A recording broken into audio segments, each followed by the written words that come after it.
দুটো বড় বড় ফুলকপি নিয়েছি, তবে আজকে ফুলকপি দিয়ে নয়, ফুলকপির যে ডাটাগুলো আছে এই ডাটা দিয়ে একটা দারুণ রেসিপি আপনাদের সঙ্গে শেয়ার করব। আপনারা প্রথম থেকে শেষ পর্যন্ত সঙ্গে থাকুন, আশা করছি খুব ভালো লাগবে। কপি থেকে ডাটাগুলো আলাদা করে নিচ্ছি।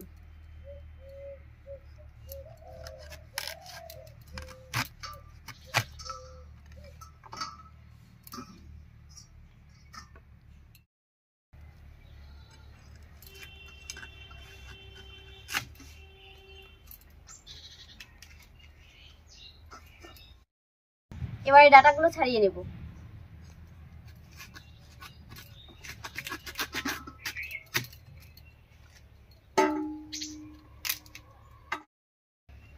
ফুলকপি দিয়ে অনেক রেসিপি আপনারা খেয়েছেন, তবে আজকে ফুলকপির ডাটা দিয়ে যে রেসিপিটা করব এটা কিন্তু খেতে দারুণ লাগে। আজকে করব ফুলকপির এই ডাটাগুলো দিয়ে বড়া, আর এটা খেতে কিন্তু দারুণ লাগে। তবে ডাটার এই অংশটাও কিন্তু ফেলবো না, এটা ছুলে নিয়ে নেব।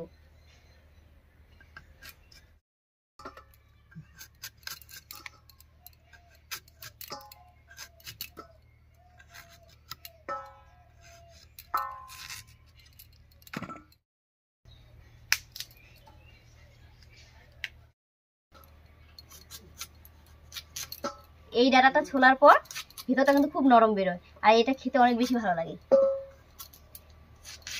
এই দেখুন কি সুন্দর, ভিতরটা একেবারে সাদা ধবধবে। এবারে পরিষ্কার করে ধুয়ে একটু গ্রেট করে নেব ডাটাগুলো। পরিষ্কার করে ডাটাগুলো সব ধুয়ে নিয়েছি, এবারে গ্রেট করে নেব।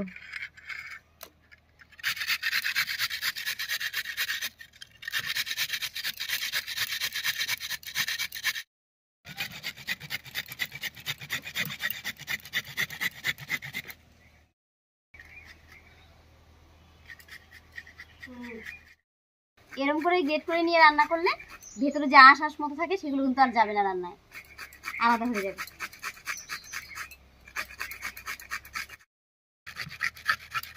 গ্রেট করার পর দেখুন এই যে আঁশটা আলাদা হয়ে গেছে।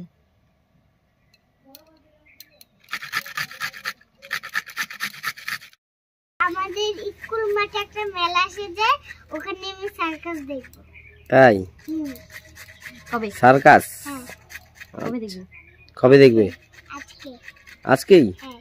বাবা, অনেক দিন থাকবে তো। হ্যাঁ। তুই কি প্রত্যেক দিন যাবি না একদিন?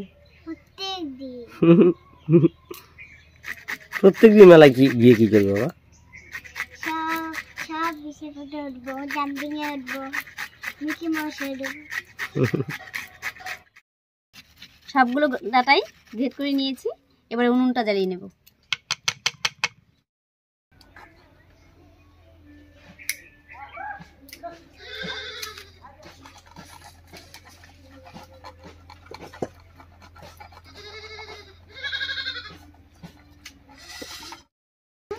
উনুন জ্বালিয়ে কড়াই বসিয়ে দিয়েছি, এবার কড়াইতে সামান্য একটু সরষের তেল দেব।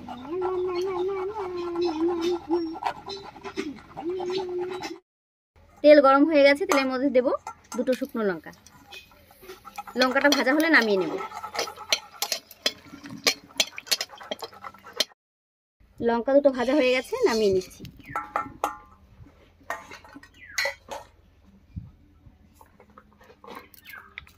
এবার এই তেলের মধ্যেই দেব হাফ চামচ কালো জিরা। কালো জিরাটা ফুটে গেছে, এর উপরে দেব পেঁয়াজ কুচি।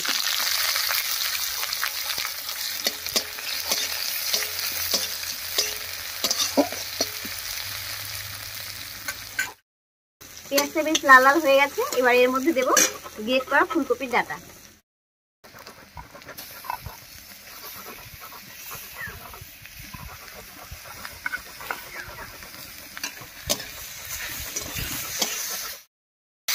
এবার পেঁয়াজের সঙ্গে ফুলকপির ডাটাটা খুব ভালো করে মিশিয়ে নিচ্ছি, আর এই পেঁয়াজের সঙ্গে একটু ভাজা ভাজাও হয়ে যাবে।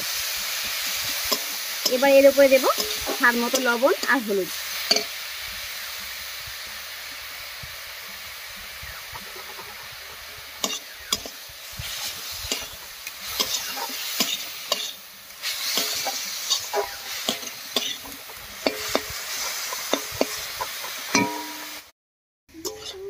চার 5 মিনিট ধরে ফুলকপির ডাটাগুলোকে বেশ ভাজা ভাজা মতো করে নিয়েছি।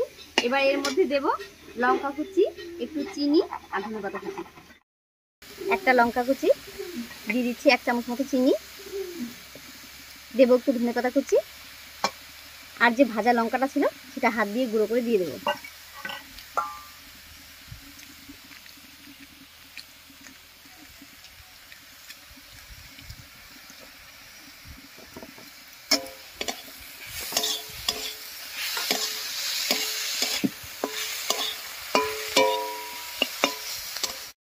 সব কিছু দিয়ে খুব ভালো করে মিশিয়ে নিয়েছি। ফুলকপির ডাটার মধ্যে যে জল জলে ভাবটা ছিল সেটা কমে গেছে। এবার এর মধ্যে দেবো 3-4 চামচ মতো আতপ চালের গুঁড়া। আর এই আতপ চালের গুঁড়াটা আমি চালটা ভিজিয়ে রেখে করেছিলাম, থাকেনি কিন্তু একটু সুজির মতো একটু দানা দানা আছে, আর এটা করে খেতে ভালো লাগবে।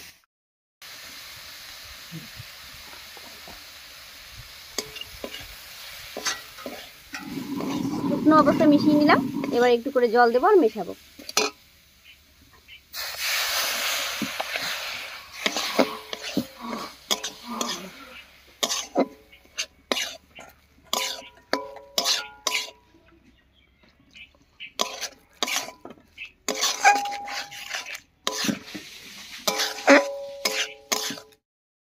আমি আতপ চালের গুঁড়া দিয়েছি, তবে আপনারা চাইলে বেসনের দিতে পারেন। আর যে কোনো বড়া কিন্তু আতপ চালের গুঁড়া দিয়ে করলে খেতে অনেক বেশি টেস্টি হয় আর অনেক মুচমুচেও থাকে। এদিকে ফুলকপির ডাটাটাও একদম রেডি হয়ে গেছে, দেখুন কড়াই থেকে কি সুন্দর ছেড়ে যাচ্ছে। এবার নামিয়ে বাকি কাজটা করব। বড়া ভাজার জন্য মিশ্রণটা একদম রেডি হয়ে গেছে। এবার কড়াইতে সরষের তেল দিয়ে বড়াগুলো ভেজে নেব ঝটপট করে। অল্প করে তেল দেবো, খুব একটা বেশি তেল লাগবে না, অল্প তেলেই ভাজা হয়ে যাবে। তেলটা গরম হতে থাক, আমি হাতে একটু তেল মাখিয়ে বড়ার জন্য শেপগুলো বানিয়ে নিচ্ছি।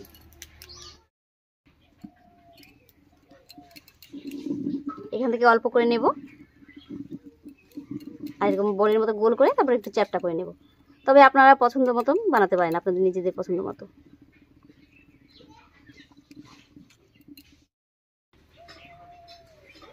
দেখুন দেখতে কত সুন্দর হয়েছে। একইভাবে সবগুলো বানিয়ে নিচ্ছি।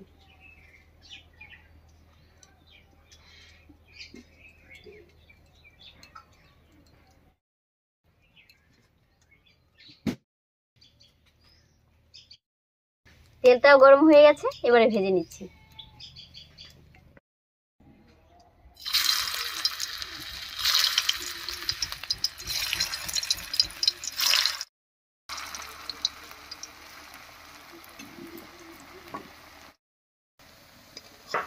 একটা পিঠ হয়ে গেছে, এবারে উল্টে নেব। আর এটা রান্না করাই আছে, ভাজতে খুব একটা সময় লাগবে না। দেখুন কি সুন্দর উল্টে যাচ্ছে, একটু কড়াইতে লাগছে না কিন্তু।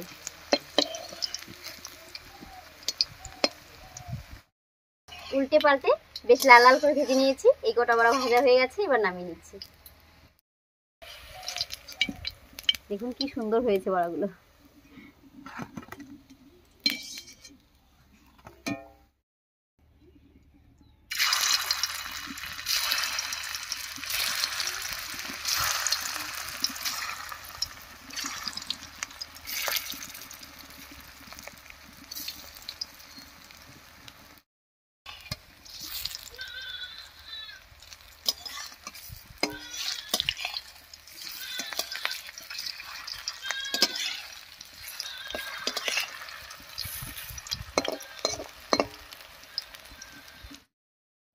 ফুলকপির বড়া তো অনেক বানিয়ে খেয়েছেন, একবার এরকম ফুলকপির ডাটা দিয়ে বড়া খাবেন, দেখবেন ফুলকপির থেকেও বেশি ভালো লাগবে।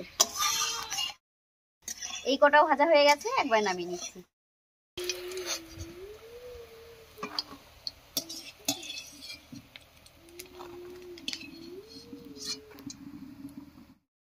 দেখুন বড়াগুলো দেখতেও যতটা সুন্দর হয়েছে, আর এটা খেতেও কিন্তু দারুণ হয়। একটা আপনাদেরকে ভেঙে দেখাচ্ছি। দেখুন ওপরটা মুচমুচে আর ভেতরটা তো নরম, রান্না করাই আছে।